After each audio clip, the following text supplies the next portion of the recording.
Welcome to Saturday Night Live, Life Recovery Ministry here in Joplin. And you know, I've been getting messages that we've been going all over. We just went live.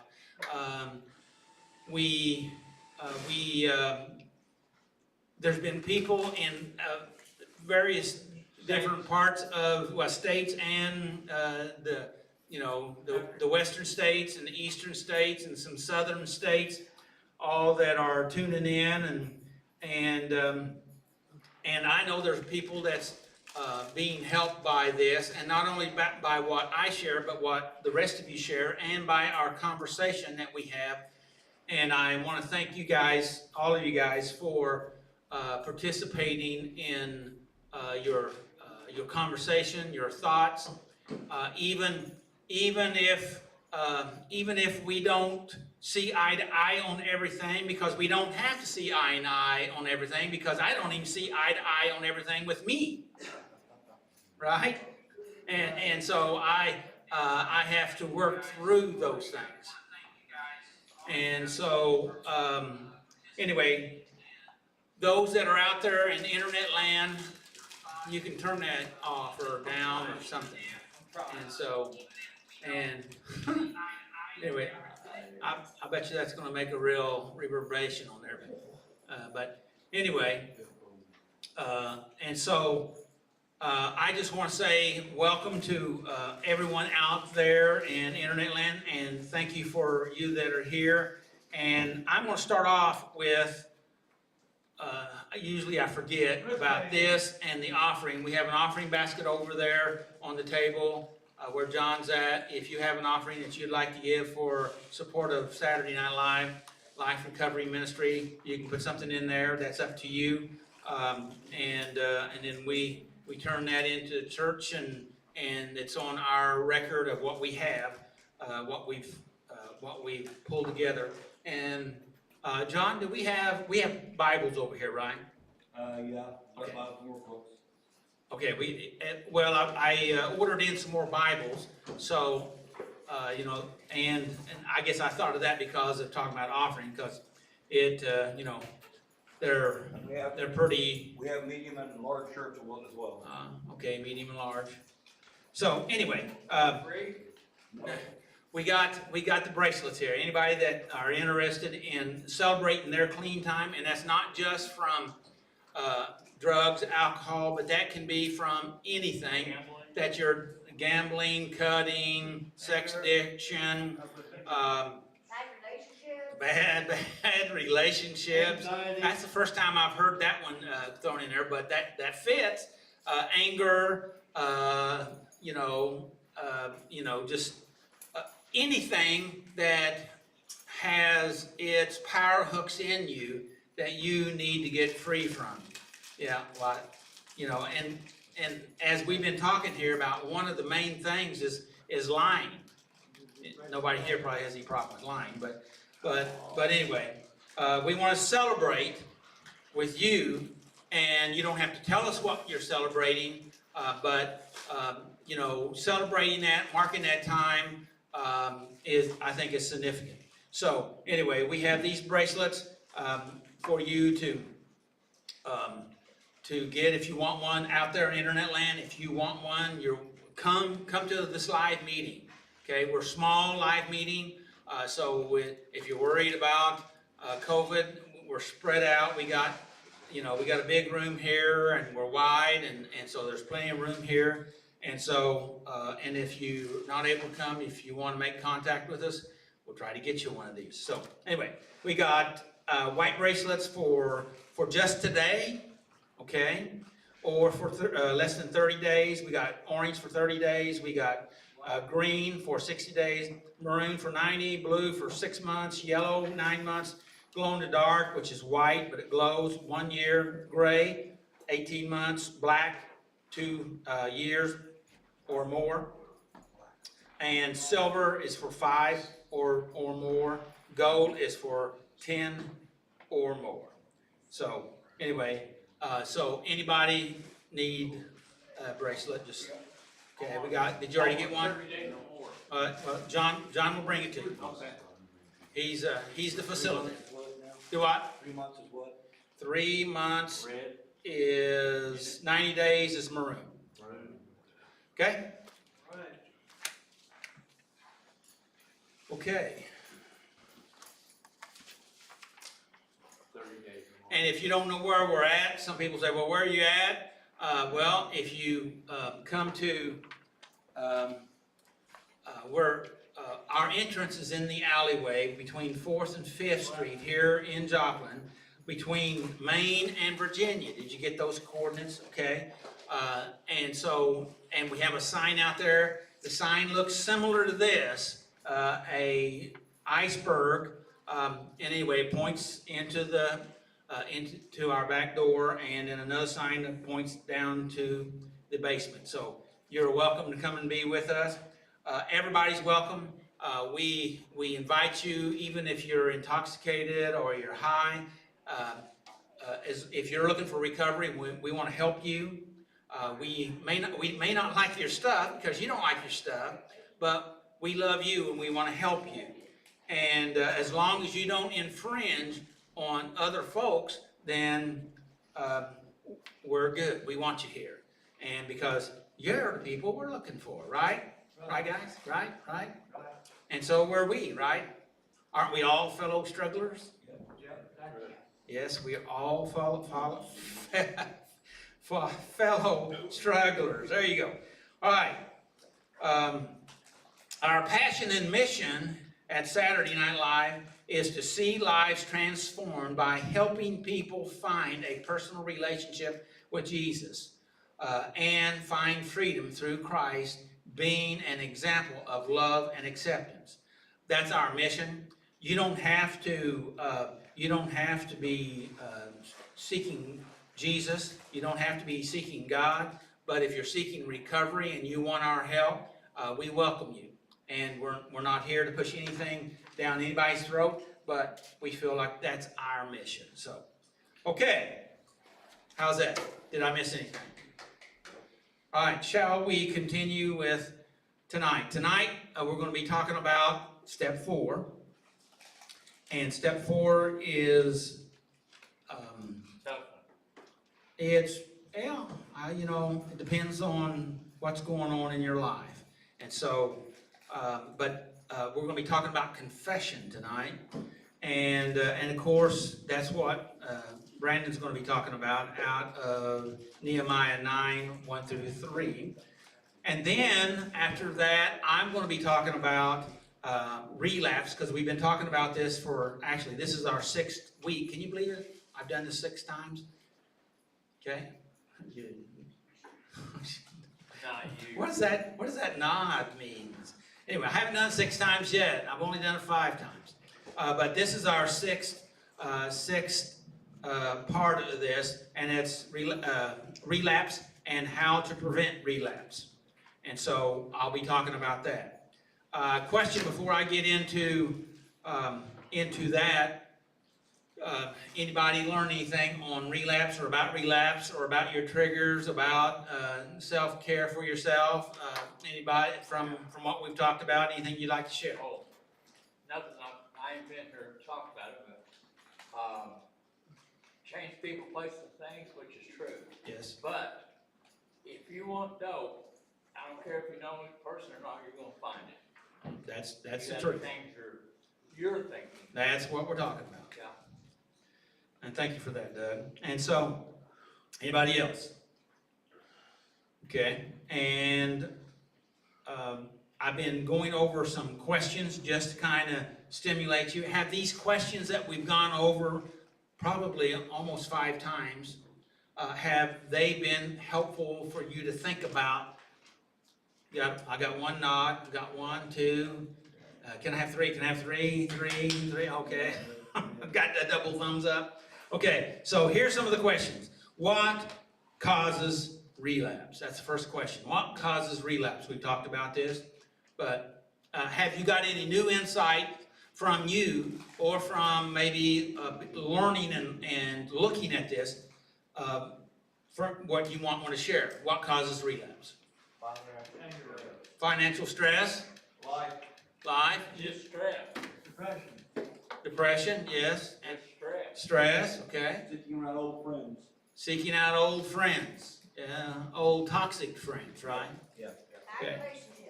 Bad relationships. Bad relationships. Sometimes good relationships. Sometimes good relationships is a extreme trigger also. A 13th step. Yeah. So, second question here. What are the common triggers for relapse? Common triggers. For me, Yeah, sure. I had to throw all away my silver spoons in my house. Okay, If it wasn't a dope, it was whatever I put in that spoon, I'd do. right. Okay, anybody else? Smells, yes. They can trigger you, and we're gonna be talking, I'm gonna touch on pause again tonight. Pause is the post-acute,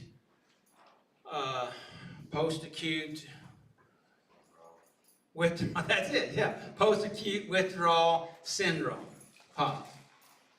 Okay, and just touching on that a little bit. So thank you, Rick, for that. And maybe you can share some of your insights since you know what I'm talking about, so. Withdrawal, yeah, pause. When we get there, okay? Unless you just want to do it right now, okay? All right. So, I mean, and just so that everybody knows, that you have your regular withdrawals, but then you have this post-acute withdrawal syndrome that's separate from just regular withdrawals. Isn't that great? We'll talk more about that later. Okay, what does it mean if you relapse? You lose your cleaning time. Maybe. You get started well. It depends on what your relapse, what one of the three relapses you get into. You can have the emotional relapse is that you're not using, but you're not taking care of yourself, so therefore you're building up stress, and then you're on the road to an emotional relapse, which builds into a mental relapse, which then causes a physical relapse. Hello? Being a drug addict, drug use is Y'all too. relapse. The what? Being a drug addict, drugs is a drug, it's a relapse. Well, using those, but a relapse, we'll be talking about the relapses here in a moment, but relapse starts emotionally. Okay. There's 3 stages of relapse, Yeah, I understand. okay? Then maybe you ought to be teaching the class. Not me. Okay, all right, let's see. Why do people relapse when things are going good? Those things are going good. They're not used to that. They think they've got something. Brandon says, for as in a reward, thinking that, well, I'm done so good that I can do something and nobody will know about it, or I can do one, or I can get by with it. I haven't done this for so long that now it won't bother me now. Or it's somebody's birthday. Or all kinds of things. And that's because that kind of thinking is some of the emotional and also mental relapses. Because if you think that way, then that means you haven't let go of the substance, right, or behavior. Okay, because you see it as a good thing. If you use it as a reward, Stinking thinking. if you're using it as a reward, then you could be in a relapse. What? Or you can think one glass of wine is not gonna hurt anything. Jesus drank wine, why can't I have one glass of wine? That's kind of where Right, I have to. And I would say if you have to use that rationalization, I wonder what that means. What does that mean? That means you're in the middle of emotional relapse. If you think it's okay to drink a glass of wine? If there's not any reason why I can't do that now because Jesus drank wine, then it must be okay for me. That's rationalization. I Because if you're arguing with you about something that you say you don't want to do, then that means you're in the middle of emotional relapse. Yes, sir. Oh, I was just gonna say for me, I know, and this has happened to me a lot of times. You know, I've got myself in a relapse when things were good. By thinking that I'm so far along in my sobriety now that I've got this book, man, I can have a couple of drinks on the weekend and be done with it. Go back to work Monday and everything's gonna be just fine, and it don't work like that. Not for me. Well, and when we talk about the post-acute withdrawal syndrome, you know, they say that it normally lasts up to a year, but it can last up to 2 years or longer. In fact, I've heard with those that use meth that it can go up to like 5 years. 10? Okay. 10? Okay. Well, and that's because some of the chemicals still in your lungs and because it's crystallized, and then it sometimes can break off and give you that. So, all right. Question: will I always be in danger of relapse? Yes. And one type or another. And the reason why we would be in danger is because you're not taking care of yourself. You have let down on the self-care. Just kind of your story right there. You know, I've been doing real good, so I should be able to do this. And if you have to rationalize it that way, that means you're in an emotional relapse. You know, Doug, I've thought about, you know, spiritual action, going back to kind of some programs I've been in before, and spiritual action says it's easy to let up on our spiritual program of action and rest on our laurels, but we are headed for trouble. Right? For alcoholism and addiction is a subtle foe, but we are not cured. Now I kind of have a problem with that, because, well, I mean, I do and I don't, because like it says, are we always in danger of a relapse? And I believe that we can be, because we live in a fallen nature, a fallen state, and so we're going to always be, like even Paul tells us, you know, we're always going to be tempted, you know, because we live in a world that's, you know, I live in a world there's stuff around me that's always trying And to it is- advertisement. It is around us stuff all like the that. time. We're walking in the midst of it. And so anyway, I just. And that's good. It's a cure, and we've talked about it, you know, I know Well, at my. It's, and see, and there's a transition, this is a process. Ongoing is a process. Did I mention recovery is a process? Yeah. It's a process. It's not, it's ongoing, and it will be ongoing. But I don't want us to walk in fear, okay, because that makes us susceptible to relapse too, okay? But if we're strong and we're able to walk in confidence and in faith, then we have enhanced our odds, if you want to use that terminology, of that we won't have a relapse. And the trouble is, relapse comes when we're weak, when there is an unusual situation, whether it's positive or negative. Things take us, blindside us, good or even bad, okay?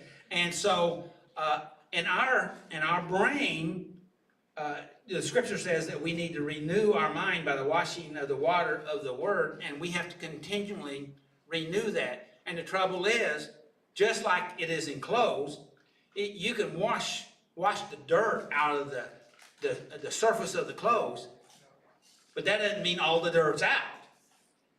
Isn't that true? Yeah. And so we start cleaning this, and we are redeemed, but we haven't fulfilled the full process yet, because it's a journey. Okay? And when we stop thinking that it's not a journey, that we have arrived, we've made the destination, that's when we can be susceptible. Right? Because if we then go rationalizing, like we've talked about here, then we negotiate with ourselves, against ourselves, because we see the substance or behavior or lifestyle or whatever it is, we see that as something that benefited me or was good to me or helped me. Not saying that maybe it did help you at one small juncture to help you escape, but how much has that cost you? How much is it continuing to cost you? All right? And so is it really your friend? You know? And so is it my rescue? Is it my escape? Is it my refuge?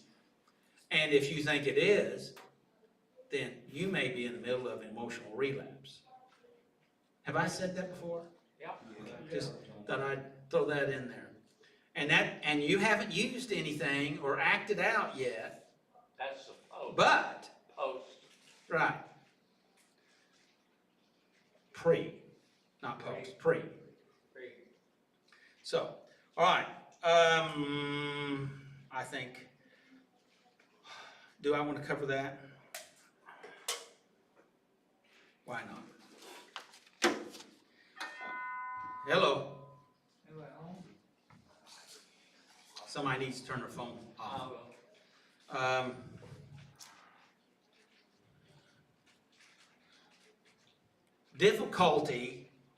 Difficulties are not experienced when they are confronted. Now, that's a challenging thought. Think about it for a second. Say that. Say it again, please. I will. Difficulties are not experienced when they are confronted. What does that mean? Because we look at difficulties, and if we see them as a problem that's overwhelming, that means we act or react out of fear. Most of the time, there's really no big, we make mountains out of molehills. Right, because of our fear. Because of our fear. Right. And so if you're able to confront them, if you're able to step into them, then it's not a difficulty. It's an issue that has to be dealt with. And the rest of the story is, because you're dealing with it, then it's a learning opportunity, which oftentimes I call, very possibly, a golden opportunity. Okay? Shall I go forward? Because I tied these next statements with that opening statement. I'm going to read that again and then go to the next one. Difficulties are not experienced when they are confronted. Environment trumps willpower. What does that mean? Well, why does the environment trump willpower? Well, because whatever people, places, or things that we put ourselves into, no matter how much willpower we exert, We're gonna lose. it's environment will overcome your willpower. Is that not true in your own personal experience? So the idea is, if you choose the environment and you say, well, I ought to be able to whatever, right? I should be able to master this. I should be able to handle this. That means I choose the environment because I got willpower. What is that saying? saying you might be in the middle of emotional relapse. Right? Or we get placed in situations where we don't want to beat each other choice. That would be emotional relapse. So we're going to continue. Don't waste your willpower on battling with your environment. Okay? Think about it. Don't waste your willpower on battling your environment. Just don't do it. Just don't do it. Let's go forward. Use your limited willpower to create better environments and better habits instead. Does that help clear some of that up? So use your willpower, use your limited willpower where it's most effective on creating good environments and good habits. How about that? Yeah. And then it's a win-win situation. Okay? The key to willpower is to use it. The key to willpower is to use it for avoidance rather than resistance. I want to read that one again. The key to willpower is to use it for avoidance rather than resistance. Right.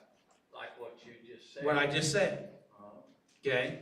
So I know that I shouldn't go there, so I don't go there, because if I put myself in the environment, it's going to override my willpower. Because even though I think I'm Superman or Superwoman, my willpower is not that powerful, particularly when my amygdala or my hippocampus takes over and shuts down the rest of my brain that I can't think. Now I'm in the middle of not only a emotional relapse, because now I'm starting to get close to the mental relapse, which we'll talk more about in a minute. A couple minutes. All right, I'm almost done with this. Let me find my place. Okay. Avoiding temptation is easier than trying to resist it. We already figured that out, right? Now you are playing offense instead of defense.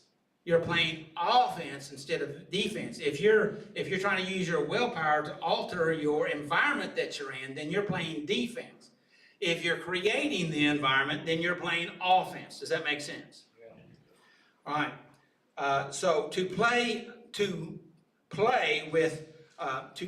willpower offense, use willpower to set up an environment that encourages the behaviors you want to have.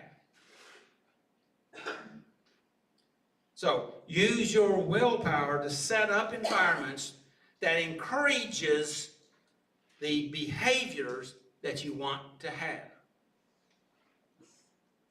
All right? That's offense. All right? I just thought this was really good. I stumbled across it this week, and I was thinking about it, and I did some research on it and studying it. And actually how I found it is by this next statement. I'm going to read it, and that is, have you heard that 95%, the 95% law? I had never heard of that. Have you heard it? 95% law? The law of conformity, okay? And that is, we humans, 95% of the time, want to conform to the environment that we're in. So, and we choose the environment. Fit in. Yeah, fit in. To be accepted to the environment. And so, And whatever they're doing, we'll do it because we accept it. because 95% of the time, we'll be doing exactly what they're doing, Yeah. according to this law that was stated. Anyway, something to think about, right? Yeah.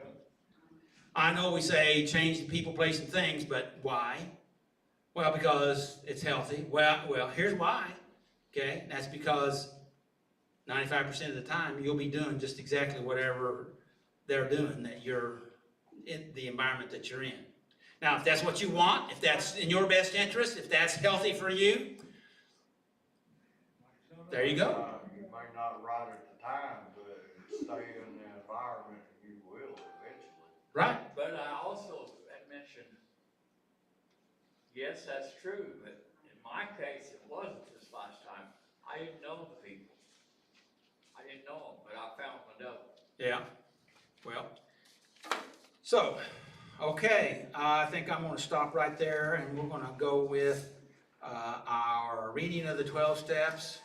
And I appreciate Willie coming forward, and he's gonna read it, so give Willie a big hand.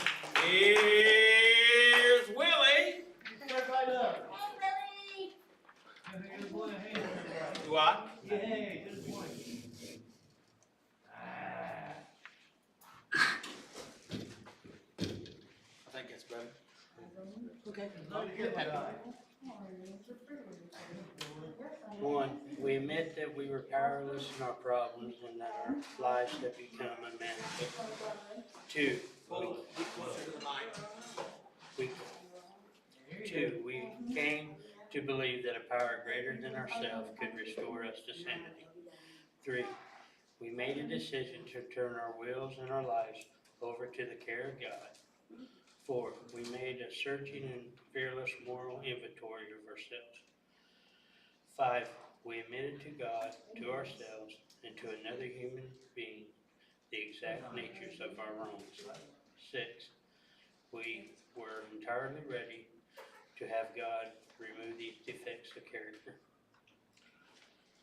7, we humbly asked God to remove our shortcomings. 8, we made a list of all persons that had harmed. We made a list of all persons we had harmed and became willing to make amends to them. 9, we made direct amends to such people whenever possible, except when to do so would injure them or others. 10, we continued to take personal inventory, and when we're wrong, promptly admit it. 11, we sought through prayer and meditation to improve our conscious contact with God, praying only for knowledge and His will for us and the power to carry it out. 12, having a spiritual awakening as a result of these steps, we tried to carry this message to others and practice these principles in all our affairs. Thank you. You're up. Step right up there, Victor. You're batter up.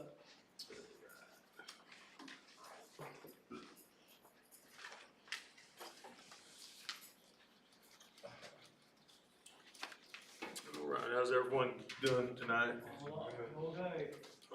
Okay. All right, on confession. Confession here, I'm gonna read out of Nehemiah chapter 9, verses 1-3. And it says, the people confessed their sins. It says on October 31st, the people assembled again, and this time they fasted and dressed in burlap and sprinkled dust on their heads. Those of Israelite descent separated themselves from all foreigners as they confessed their own sins and the sins of their ancestors. They remained standing in place for 3 hours while the book of the law, the Lord their God, was read aloud to them. And then for 3 more hours they confessed their sins and worshiped the Lord their God.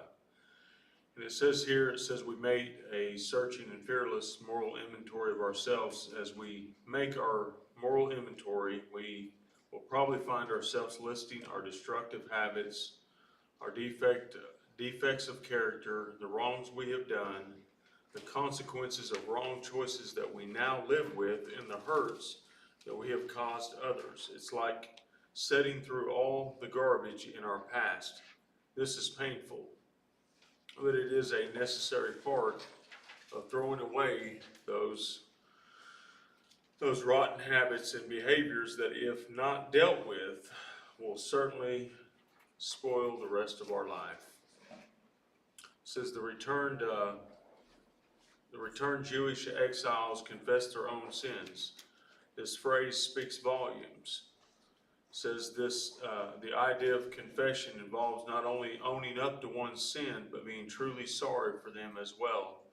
Sins are offenses against God, including any transgressions against His will. The natural follow-up to true confession after owning up to our sins and bemoaning them before God is to turn from them. The Israelites' confession can serve as a model for us to follow as we take our moral inventory.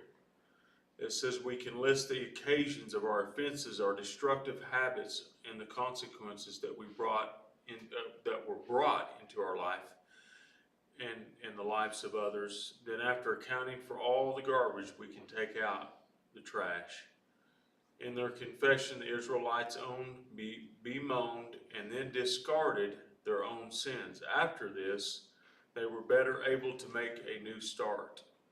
We can own the garbage in our own life by taking personal responsibility for our choices and actions. We can bemoan it by allowing ourselves to grieve.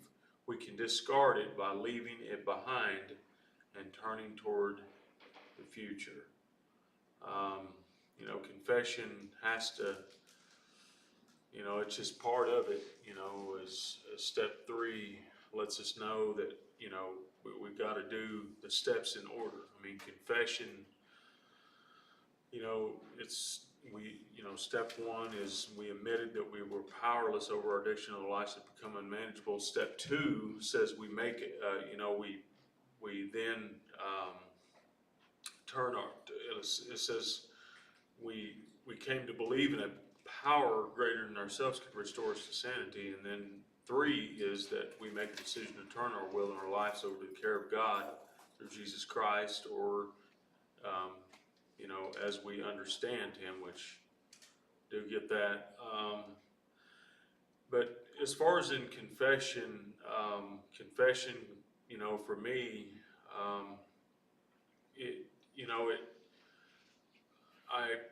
once I got out there in addiction again, especially, coming to that step 4, I was kind of reading something this week, and it says we make a searching and fearless moral inventory of ourselves. And the fearless part is not necessarily that we won't have fear.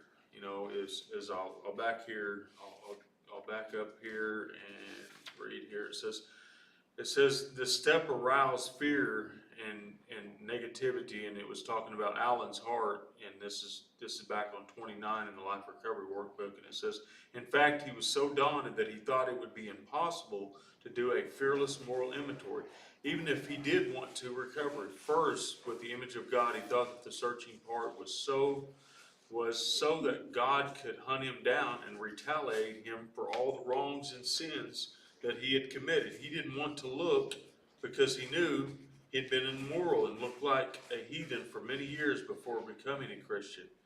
His addiction was not actually pristine either, so he found, which I kind of got hung up on that word, but pristine. I know deeper, and the deeper that I got in my addiction, it was so hard, for me to come back, because not that it was, because I knew that God was a forgiving God. He never gave up on me.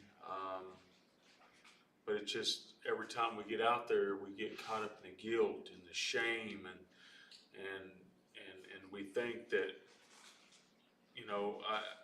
I know that the trusting God for me in step 3, and I know I heard someone say here a couple weeks back about step 3 is kind of a tough one for them, and for me it wasn't really a big time deal. I just, for me, I went away. I got fearful. All the fear in my life and all of that had gotten kind of in the way. Fear was kind of one of my biggest battles.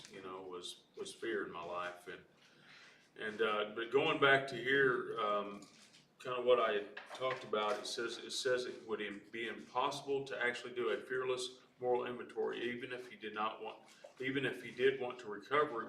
We always think that it's gonna be, fearless, but ultimately, we have to I know I had to deal with that fear of dealing with all that junk, all that destructive behavior that I had dealt with, and so I have to be willing to step out of that and come into for me, I like to, I was thinking about the scripture there in, Proverbs 28:13 says that, I'll kind of,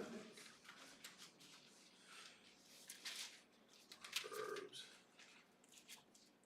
one second here, find it here, and I'll, some get out of the New Living Translation.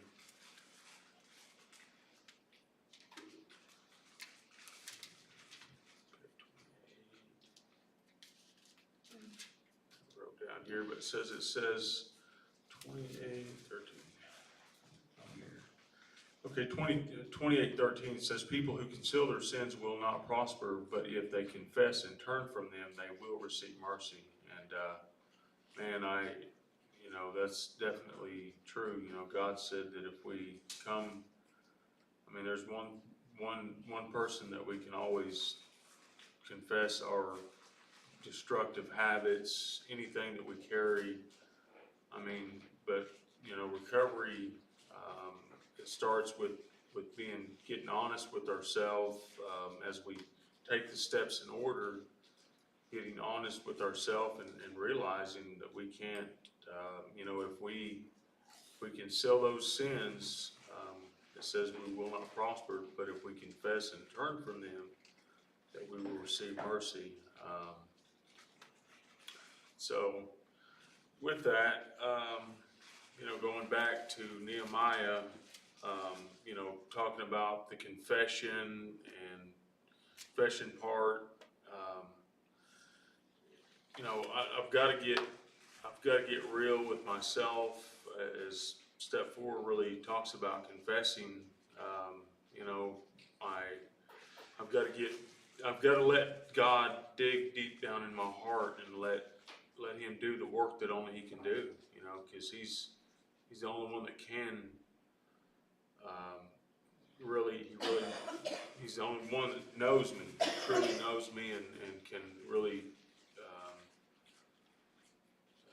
that really knows me. And as I confess to Him, He can take those habits, and trust is one of our biggest barriers there. And so anyway, with that, I think I will pass. All right. Hey, Brandon.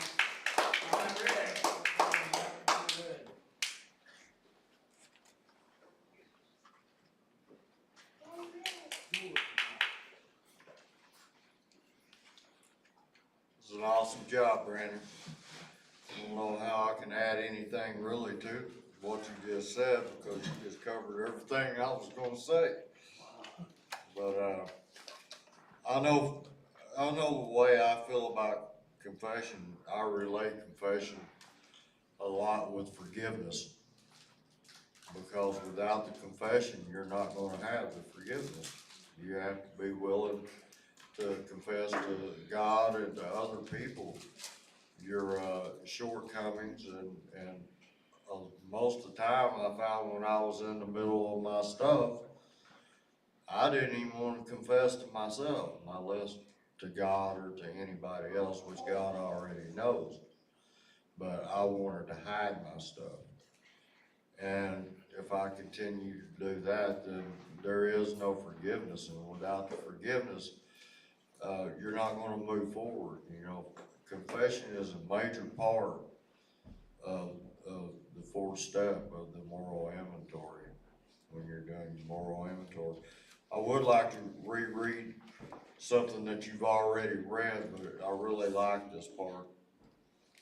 And it's down here on this. It says in their confession, the Israelites owned bemoaned, and I had to ask Doug what that meant, bemoaned. And it's got to do with grieving. And then discarded their sins. After this, they were better able to make a new start. We can own the garbage in our own life by taking personal responsibility for our choices and actions. And that's what I've always had a hard time doing right there, is taking personal responsibility for my actions. And my problem is, I admit I'm a sinner. I'm a drug addict. Damn right I was. The only thing I was ever guilty of was doing drugs.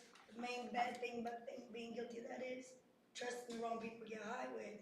You know, you smoke methamphetamines, you're looking at the clock at 8 o'clock, you come 2, 10, 12 hours later, still sitting in the same spot, you ain't smoking methamphetamine, see what I'm saying?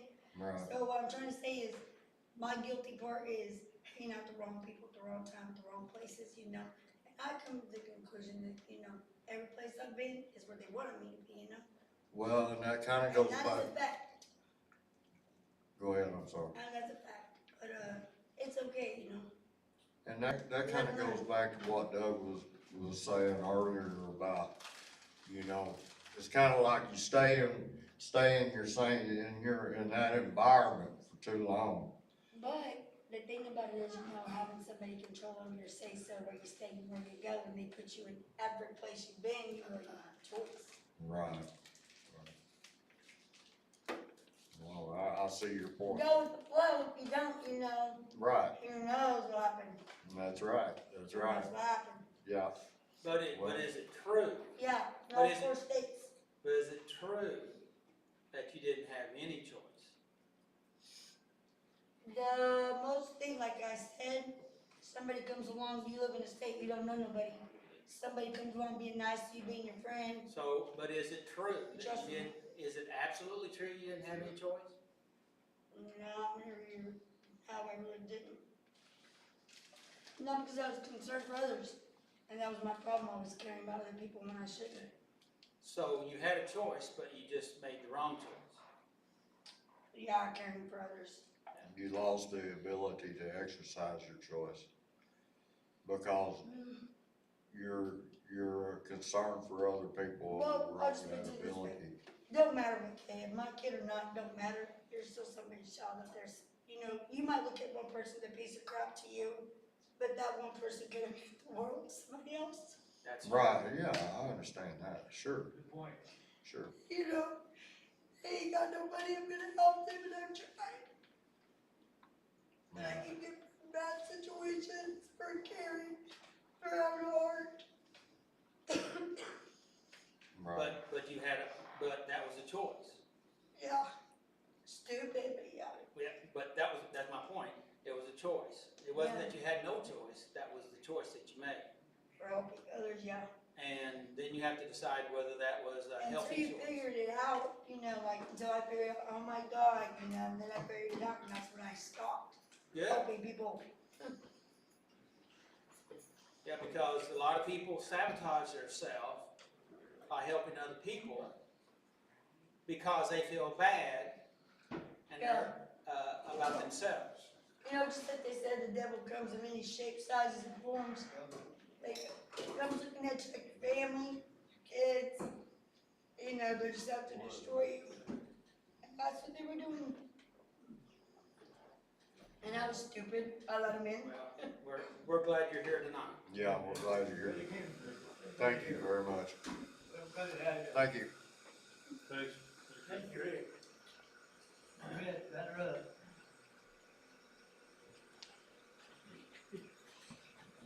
And you've been here before, right? Yeah. Yeah. It's been a little bit, but I'm glad you're here. Good man, ain't it? And, you know, life is full of messy stuff and challenging choices. And some of those things that we were talking about a while ago about negotiating, they call it rationalization. If you have to rationalize something like using or acting out or whatever, like it's not as bad as those other people, then that means that you're probably heading into emotional relapse. And we'll be talking about the 3 different stages here in a minute. But there's a couple of things I wanted to hit Now, on. can I ask you a question real quick? You bet. Sorry to interrupt you, but You're not sorry, but go ahead. no, I mean, I'm sorry to interrupt you. What I'm saying is. Yes. Do you believe, I do, I don't know if anybody else does, but I'll just say there are some things that God can make you see that nobody else can. You know what I mean? So is that a question or what? I'm asking, do you believe that? Do you He believe did. in the He Holy did that Spirit, too. Jesus That Christ, and God he the does Father? that. He has done that from the Old Testament to the New Testament to the present time. Yeah. I mean, you might think it's crazy if I said this, but there were some things that's happened to me in my life. I'm just gonna say that there's no earthly way possible I could have known, and like over the years it's coming to, and it's crazy, but it is so true. God intervenes in our life. He does, that's the fun part. And we need to recognize that he does intervene in our life, and we need to know that he has done that to try to help us, to take care of us, and to bless us. But oftentimes we resist it. Sometimes we ignore it. But if we will just, because we can't always see it in present time, but if we'll look back at the events in our life, we can see where God did intervene in our lives. And we can take that as our present time evidence that he showed up back then. Because if he didn't show up here, we wouldn't be alive. None of us. If he didn't die for our sins. Right. Well, that's true, dying for our sins, but I'm talking about being actively involved in our human life right now. Yes, he did die for our sins, so that he could have greater access in our life. And that's what we're talking about here, is being able to use confession to help us to make that connection. Instead of having one of the things that Rick commented on, I think it was Rick, and I think Brandon also, about sometimes we get so loaded up with shame that we just want to bury it. We want to hide from it. We want to avoid it, because we're ashamed of ourselves. We're ashamed of what we did. We're ashamed of what happened. We want to do what Adam and Eve did in the very beginning. When they messed up, they ran and hid. And so we want to hide because we're trying to get out from underneath it. That is addictive behavior, looking for a form of escape. Okay, but reality here is, if we use this same analogy we're talking about here about running and hiding from God, is that we need to go to him instead of run from him. And even God intervened in their lives by saying, "Where are you? Where are you?" Well, didn't God know where they were? Yep. Certainly, he knew where they were. Just like he knows where you've been, where you are, and where you're going to be. Right? And he said, "Where are you?" Because he needed them to respond to him, come to him, instead of running from him. And that's what shame does. It makes us want to run and hide. And confession here is that we recognize we've messed up. Well, we already knew that, right? Right? But now we need to deal with it. Okay? It's like, have you ever had stinking trash in wherever you keep your trash? And you say, "Well, what's that smell? What's that smell? What's that smell?" Well, and every day it gets worse, right? Because you don't take out the trash. Yeah, because you haven't taken out the trash. All right, well, finally we say, "Well, it's the trash that's stinking." All right, now we know it's the trash that's stinking. That's like confession. All right, I recognize it. It's the trash. I need to take out the trash. But the only trouble is, if we don't take out the trash, it's going to continue to stink, right? You tried to make the confession, let's say 10, 12 years ago, but nobody won't listen to you, and they kept you away from all your family, you think you're then what you do after that?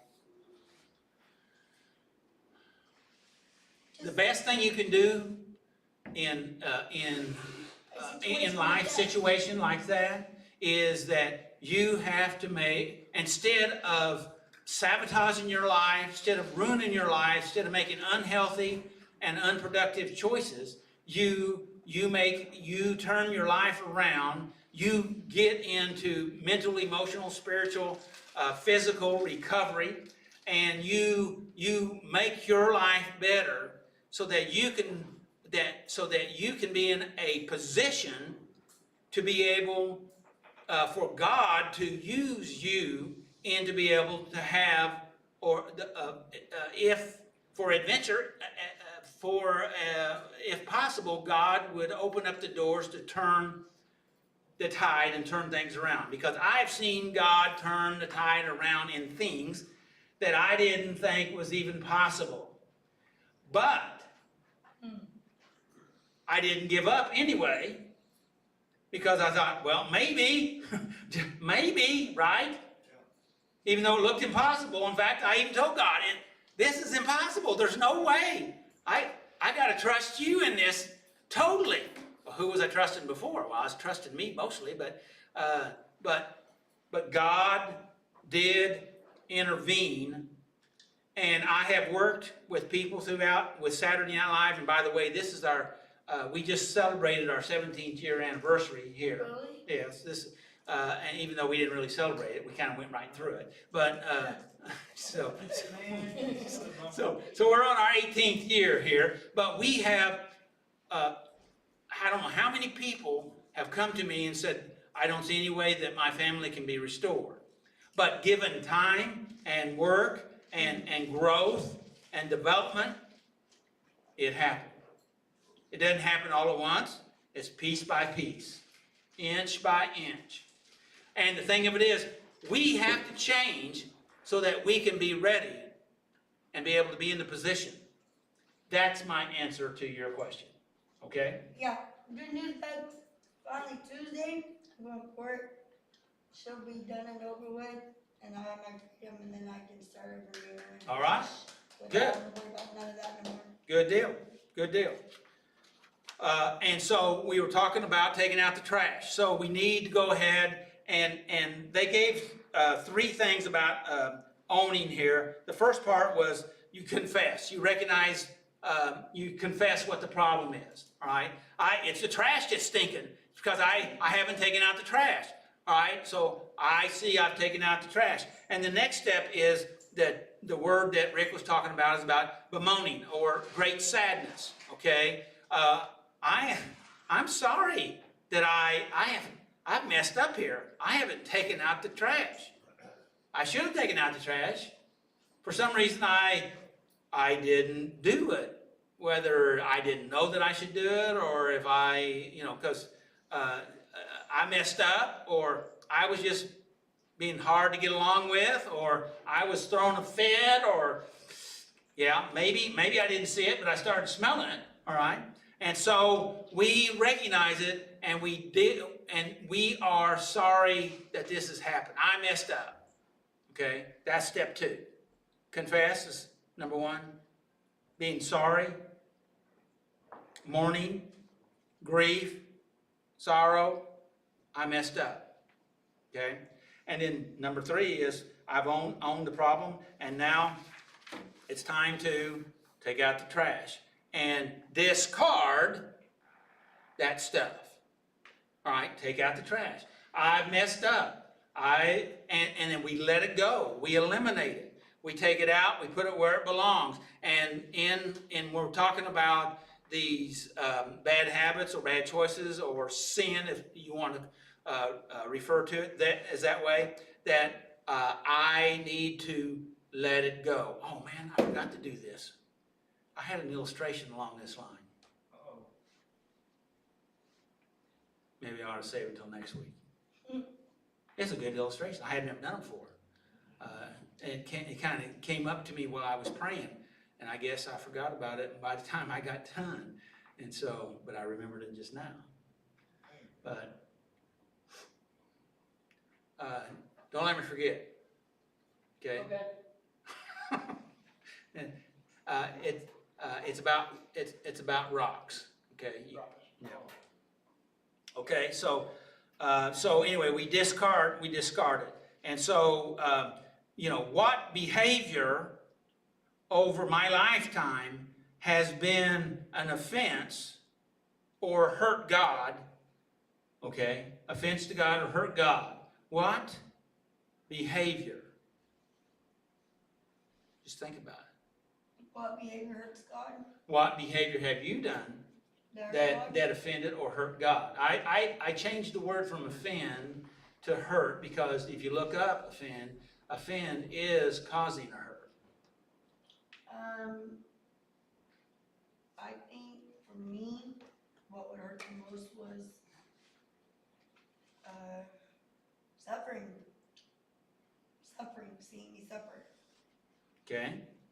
for no reason that I shouldn't have had to. Okay? What destructive habit, we're talking about our destructive habits here, what destructive habit needs to be identified and confessed to God? Because we just talked about that, but it's asking the same question that we've already talked about. So, what destructive habit needs to be identified? You don't have to say this out loud. Just think about it. What needs to be identified? What destructive habit? Destructive habit. Destructive habit. Destructive habit. Did I get my point across? Yeah. We're talking about a destructive habit. That means it's a habit that doesn't build you up, it tears you down. Right? Needs to be identified and then confessed. Even if you confess that I've got this habit and I need to get rid of it, but I keep doing it. I think mine is, my habit, honestly, I was really sober for 4 years, like, no lie, doing great, coming up time. My daughter had a wreck and, pretty much killed her. They did. And after that, I lost the kid, doctors were giving her medication, wasn't gonna be staying in the hospital with her. What mother would not want to use not being with your daughter? If not, there's something wrong with you getting them home. Whether it's alcohol, anxiety pill, a stress pill, something of some sort. A mom can't just sit there and continue going to work every day with smiles in your face if your child's in the hospital dying, you can't be there with her. I don't disagree. I don't disagree with you that it would be hard to go to work every day with smiles on your face, but Can't even call and talk to him either. yeah, and there are challenging situations. So then, therefore, using your logic, every challenging situation gives me permission to use. No, it doesn't, but it helps with the pain. It numbs the pain, but it doesn't. It keeps you from wanting to go psycho and kill everyone. Well, it may. I mean, it just ain't true. But again, that rationalization is you're negotiating with yourself against yourself, and and you're saying that's the only way through this, but that's not the only way through it. That's just the only way that you knew how, and so you chose to do that. Mm-hmm. And Very emotional. and the fact of it is, it was really destructive to you and to your relationships with those around you, and probably even your daughter. Exactly. And Exactly. when you That's your point, isn't it? Yes, that's my point. Hey, you know what? You get aggravated because nobody listen to you, and then everybody tries to flip the script and say you're the crazy one, blah blah blah. You know what are you supposed to do? Hey, we're all crazy. It's just a matter of degrees. Especially when you got a 7-nation army against you. Yeah. It's hard. I'm glad you're here tonight. Me too. I just now figured out who you are. Yeah. Yeah. Yeah. Been a minute. Okay. I think we're going to stop right there. I just wanted to touch that, and because I'm not going to get through the 3 stages of recovery, but we'll it probably does us good to review it, right?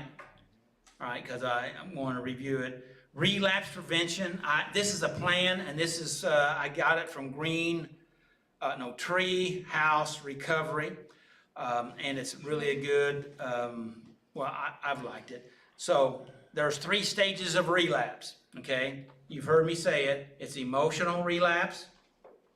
That's how you feel, right? Yep. The second one is mental relapse. That's how you think, right? And the third is physical relapse. How you act toward it. That's the hardest, right? That's where you're either on the verge of active use or acting out or being involved in whatever your addiction is, or actually doing it. Okay, you're kind of on the pursuit of it or doing it. Hopefully, we get to talk about that more tonight. So, emotional relapse. I know that I've already gone over this, but I think it probably will do us some good.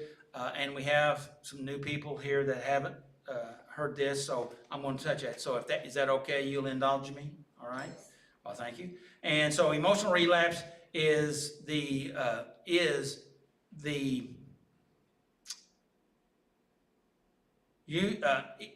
emotional relapse is usually a result of poor self-care.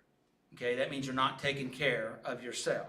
That means you've allowed situations in your life go haywire. You're not taking care of yourself mentally, emotionally, spiritually, physically. You're not doing all kinds of things, and we'll be talking about that. Okay, so during this stage, you don't actually use, but the emotions and the strain results in the lack of self-care. So you're having the strain, so you stop taking care of yourself. You stop doing what you know you need to do to stay in recovery. You say, well, I'm too stressed out, I can't do that now, right? And the question is, where does that get you? Relapse, right. And so it goes on to say, and where am I at? But the emotional and stress results from the lack of self-care and may eventually set you up for relapse by creating the desire to escape. And that's just what she was talking about, the desire to escape the situation because it was challenging, right? Okay? The signs they have here. Signs of emotional relapse. Signs of emotional relapse. Anxiety, depression, mood swings, anger, being defensive, easily irritable. These are some of the signs. Some poor self-care methods here. Poor self is isolating, not going to meetings, not exercising. They say exercise is like taking Prozac, so it helps you mentally, emotionally, and physically. Eating properly and regularly, breaking your sober routine. One of the things of having good, healthy self-care is having a healthy routine. Because if the theory behind habits are that if you create a habit, then you don't have to rethink everything that you got to do. The habit that you created unconsciously runs your system. Okay? And I believe that God gave that to us, so because that means that unconsciously, then you program your habits, you create the habits or the plan that you want to follow. You follow that plan until it goes into your non-conscious or subconscious, and then it works for you if you allow it to. And that way you don't have to rethink every move that you do. It becomes unconscious. If you choose a healthy. Unhealthy habits, they run your life too. In fact, some research says that we actually don't make, we only make 5% of the choices that we make. 95% of our choices are made from our unconscious. It's a big number. So it's what we have programmed ourselves in. That's so we need to keep our routines. Regular sleep schedule. You need to get enough sleep, because if you don't get enough sleep, it messes you up physically and mentally and emotionally. And stop bottling up emotions. Here's what I was talking about earlier about pause, and that is the signs of emotional relapse can also be related to the post-acute withdrawal syndrome. And what's going on there is that it is a collection of psychological and mood-related syndromes that occur in your brain, okay, in recovery, that affect you because of your addictions, your acting out, what the chemicals that you have either consumed or created that have affected you. And then when you're, particularly if you're using substances, that when you go through regular withdrawals, that you go through that, and it lasts usually 2 or 3 days, maybe a little longer, depending on the level of your use. But again, the pause can last up to 2 years. And you wanted to say something about that? Well, I mean, yeah, I don't know if anybody ever heard of it, sure, but what's called the dry drunk syndrome. And I relate that to the pause. Okay, all right, that's good. Good information. When you're into the pause, dry drunk syndrome, you're going through everything you just mentioned. You're going through anger. You may not be thinking about relapse. Right. You know, you may not have maybe the furthest thing in your mind, but It's emotionally pushing you around. you're just you're a merry-go-round. You're going from anger to just being real anxious, being sad. You've got all these emotions going. Right. And it's just spinning around and around and around. And that's not because of the drug itself, it's the effect that the drug had on your brain and your nervous system. Exactly, right. I think statistically, they say with alcohol, it's 5 years before that starts, your brain starts healing from that. I know with meth, they say statistically it's 10 years. And so it's very important, and that's the reason why self-care is so important, and to have people around you. And I need to move on this. And so when we go through these things that you just mentioned there, that creates the scenario that she was talking about a while ago. Is it's only right to have a way of escape this problem. I mean, the problem is too big, but the trouble is that it takes you out, right? That it doesn't. It takes you out, and then you escape it, but the problem is still alive. It's still going on, and you're not dealing with it. The article I read here a while back about a very successful businessman. He had a construction firm, but he loved smoking pot. Okay, and so and far as he was concerned, he didn't have a problem because he tried to mellow out because of smoking pot. So it was not an issue to him, and he seemed to be okay, be able to function.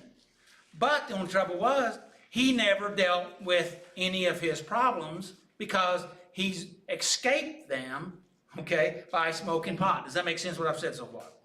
And so what happened was eventually, because he didn't deal with problems at home, he didn't deal with his kids, he didn't deal with some of the, a lot of the problems at work, okay? Because, you know, I know one strategy was, well, we just make more money and that fixes all the problems. How's that worked out for any of us? Because it doesn't work. Money can help, but money doesn't fix it, right? We have to deal with the problems. And if you escape the problem, then you're not going to deal with the problem, so you can't fix the problem, so the problem gets bigger. And he ended up losing his business, he ended up losing his family, he ended up being disconnected from his kids, and the thing that was not a problem was the problem that was causing him not to deal with stuff in his life. Does that make sense? Okay. And so, so you can hide your head in the sand by escaping, but that doesn't fix anything. Now, I know it's our human nature to avoid pain and seek pleasure. Yes, that's part of our survival mechanism. But if we stay stuck in survival mode of escaping the pain, avoiding the pain, then we're never dealing with life and we're never growing in life. We're never developing in life. Does that make sense?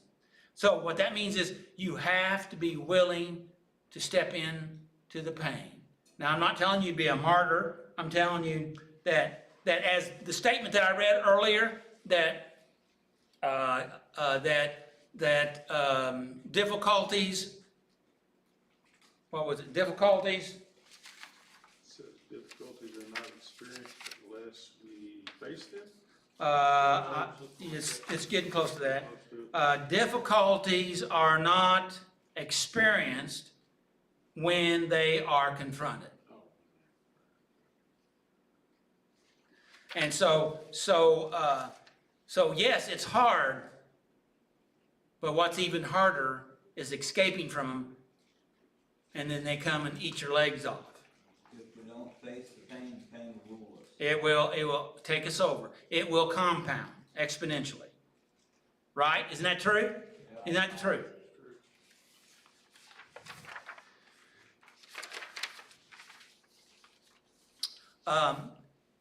I want to, they suggest a emotional relapse prevention plan, and we need to create a prevention plan, and we'll talk more about that later. And we need to create a plan, because if you don't create a plan for your life is going to create a plan for you, and you won't like it.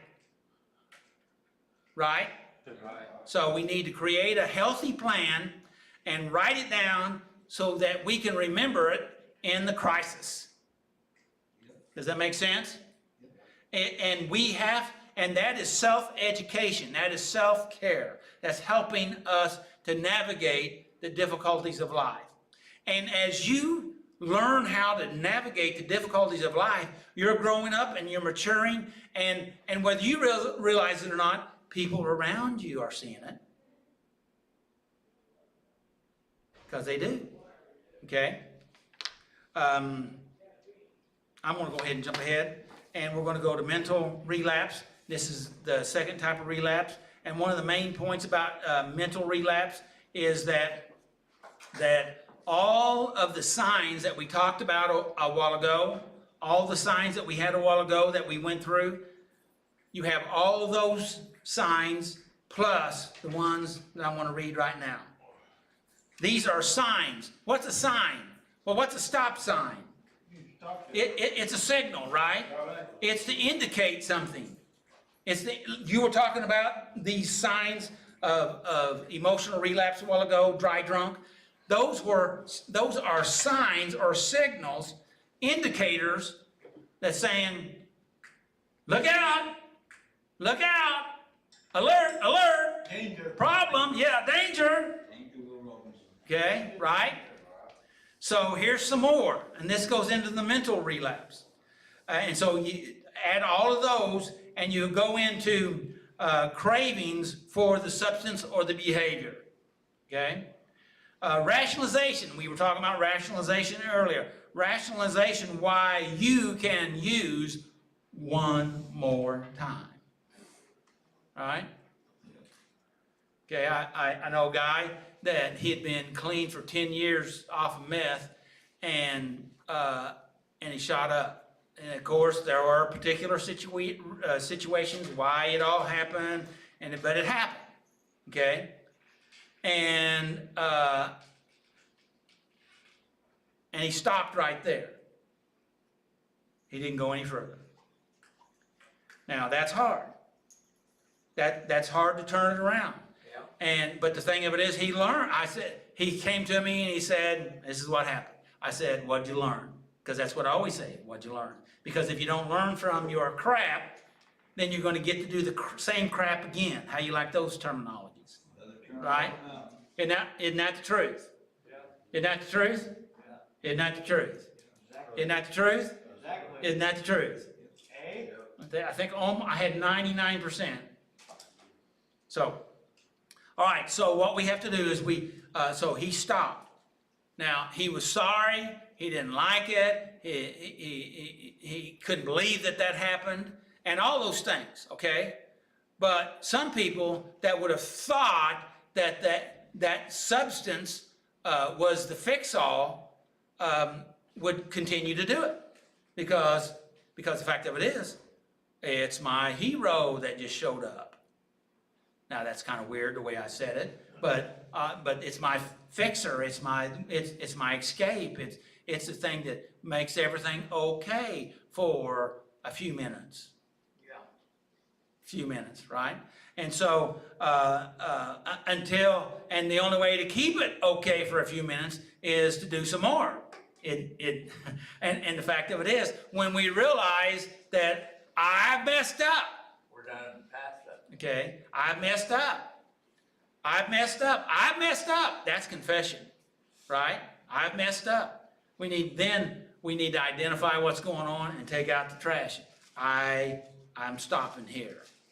And what did I learn? I asked him. I said, "What did you learn?" He said, "I learned that I don't need to do that. I don't want to do that. It's destructive to my life, and I'm not doing that anymore." Kills and destroys. Do I? Kills, steals, and destroys. Kills, steals, and destroys, right.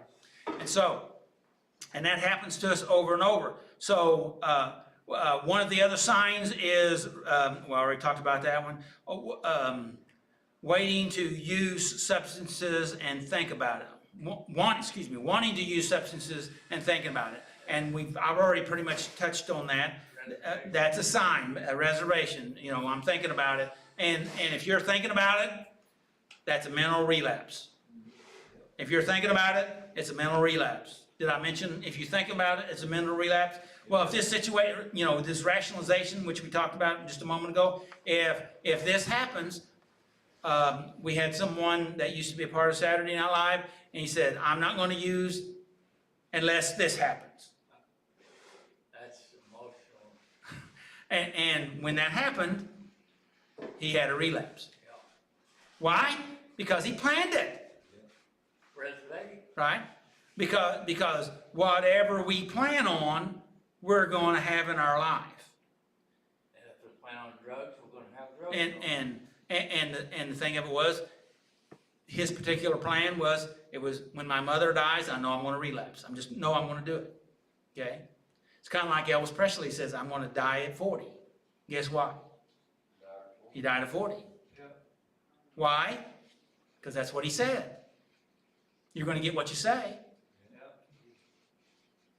Why? Because you're bringing it into you. You can affect what you're thinking. And even in the scripture says out of Proverbs that whatsoever man thinketh in his heart, so is he. Right? So, let's romanticizing the past substance, high, or behavior. Right? Stinking thinking. You thought, oh man, how great that was, how fun that was, how beneficial that was. And that is a mental relapse. That's a signal that, like Rick was talking about, it's a signal. Warning, warning, warning, High voltage. stinking thinking. High voltage. Use your terminology, okay? Do what? High voltage, yeah. Stick your finger in this socket over here, right? Think about, thinking about the people and places associated with your substance. I think we kind of touched on that a while ago. We think about the people, we think about the places that are associated with it. We're thinking about it. We're thinking about it, you know, and not that it may be a subconscious thought, but when you realize that you're thinking it, listen to me, listen to me, listen to me, listen to me. When you realize you're thinking it, that's when you can grab a hold. And if you don't grab a hold, You're gonna do it. you're going to go down the hole, Exactly. right? Isn't that truth? It is. Isn't that the truth? Okay, all right. All right, so mental relapse prevention. Okay, we're going to talk about prevention. And there's 3 P's, and we have 3 minutes. And so what we're trying to do is we need to recognize our relapse and our triggers to our relapse. We need to be aware. We need to be self-aware. We need to be emotionally aware. We need to be mentally aware. We need to know our triggers, okay? All the time. Yeah, all the time, because if we're aware of them, then we can say, there's a signal. Alert, alert, alert. I'm having this signal. Are you following? Yeah. Okay, some of those things are traumatic events, Yes. stressful events, traumatic events, things, just things. And then you got a thing down there, just things, okay? Feelings, people, places, thoughts that can make you crave an escape. Okay? All right. Number 1, first P is to list your past triggers. Okay? List your past triggers. Think back to your addiction or your acting out, and what kind of thoughts, feelings, people were you around when you wanted to use back then. Just think about it. Just think about it. Okay? Because those are triggers, right? Now, All right. Now think back to your past relapse. Okay? And let's see where I went. Now think back to your past. All right. Now think back to your past relapse, if you've had any, or acting out, or your behaviors. What were the things, feelings, or people, or stresses that sent you back to the substance or the behaviors? my daughter. So I had to play tough love again. Okay? And so we need to recognize the first P is past. Second P is the present. Okay? Identify similar present day triggers. Okay? What's going on? That's what happened then, because most of our triggers are not brand new. We've seen them before. Yeah, maybe it was a surprise the first time, maybe the second time. We recycle them though. Yeah, and how many times do they have to come around before you realize this is a pattern? How many times? I don't know. But now that Yeah. wasn't my If you're not looking, you can avoid them for a long time, right? I'm not blaming my daughter for that. I should have been You have to take responsibility. exactly. Right. And so we need to look for the present day triggers of what things that happened in the past and what's going on right now in your life that's similar. Okay? And it's saying, warning, warning, warning, it's a sign. The sign says you're in the middle of a mental relapse. What are you going to do? You see the sign? You're aware of it? It's called decision time. Which way are you going to go? What are you going to do? Deuteronomy 30:19 says, choose you this day. Blessings or cursings. Life or death. You get to choose. And it affects you and your family. Kinda like the song, signs everywhere there's signs, talking about people changing their minds. Yeah. So we need to recognize them. And the third P, and then we're gonna close here. One of these days I'll get all the way through this worksheet. Okay, all right. The third P is plan. Make a plan, make a plan. Think back to your recovery, what you wanted, what you did. Think back about the things that you decided to do. Think back to the triggers that you had to deal with.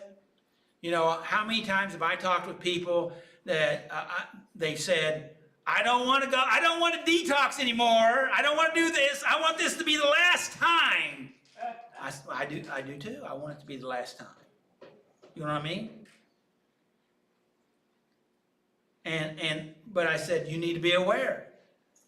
And then the next time that we're starting to get close, I said, you remember the time you said before you don't want to do detox? You're setting yourself up For detox. And so the only bad thing is if you don't do detox and you've been using, if you don't go through the detox, then chances are you just will probably die. You'll die in your addiction. Yeah. I detoxed for six days this time. So make a plan. Make a plan. What would your life look like if you had a healthy plan? Repeat. What would your life look like if you had a healthy plan? It'd be the right life. Now, if you remember, I say important things 3 times, right? And I'm pointing it out here. What would your life look like if you had a healthy plan? It'd be the right life. Okay? And so, and if you're making that plan, that means you will be emotionally healthy, you'll be mentally healthy, and you'll be physically healthy, and you'll be able To recognize it and deal with it. And of course, we're talking about making a plan, writing it down, making a plan, writing it down, making a plan. If you don't have it written down, you haven't made a plan. Does that make sense? And so there's many things you can do. And to conclude here on the physical relapse, and that is that you're getting ready to, you're looking for it, you're getting ready for it, you're looking to buy, okay, you're looking to get a hold of, you're driving around looking for stuff or looking for people that can tell you stuff. You're listening to music. Yeah. Or you listen to the music that's calling, and you're calling people, you're out asking people to try to help you find it, but most of us, we have that internal navigating system that can help us find whatever it is that we're looking for. We draw to. They call that the reticular activating system. That's part of some of what's in your brain, part of your brain, and that's because you told it that's what you want, so that's what it looks for. So it knows the signs and signals for that, and it will work against you. So you have to also work against your own brain to recover, but you can do it. And the way you do it is by giving yourself 30 minutes when you're in the middle of a problem, because in 30 minutes, the chemical will dissipate, the pressure will go down, and I've had people that say, they call me and they told me later, says, you're right, in 20 or 30 minutes, I felt different. I was able to go on, okay? So, so the first step is give yourself some time, 30 minutes to get over it. And then, or number 2, call somebody. Like that person did, I'm talking about right now, they called me. And they were, they were just screaming crazy because they wanted to use. And so I called, I talked to them, we visited, and I told them that they just needed to give it some time. It will subside if you stop feeding it. You gotta stop feeding it, because if you keep feeding it, yeah, okay. So, may the Lord bless you. keep you. May his face shine upon you and give you his peace. And we do want his peace, right? Yep, man. We want his peace. Make healthy choices. Amen? Amen. See you next week. Bye-bye. Good job, Doug. Thank you. Been hanging on, I didn't hear that. I'm glad you were here. And I've been making notes.